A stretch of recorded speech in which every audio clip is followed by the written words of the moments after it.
few years ago, I was walking up in the Carnetha Mountains, and I always chat to members of the public that I meet. I always just have a chat where they come from and where they've gone that day.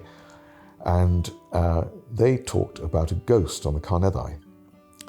And it's a young gentleman, probably of Edwardian era, dressed in tweeds, and that he has either a red neckerchief around his neck or a red handkerchief.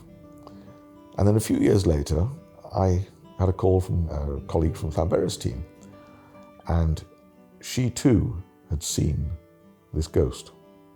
And she described exactly the same, a chap in tweeds and a red neckerchief.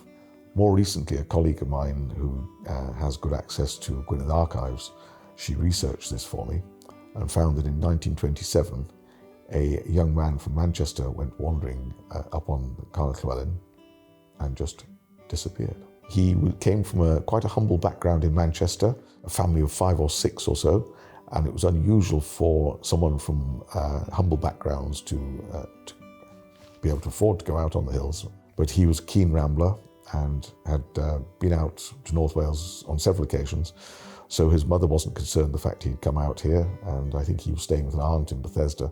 So they weren't alarmed until, of course, he didn't come back at night, and then they were more concerned.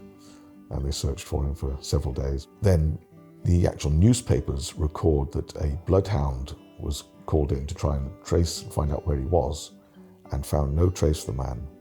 But the bloodhound did go and find a red handkerchief or neckerchief on the edge of a bog, and the bloodhound actually nearly got stuck in the bog itself. So that's the red handkerchief or neckerchief. So he's one of the many ghosts which wander the mountains up here.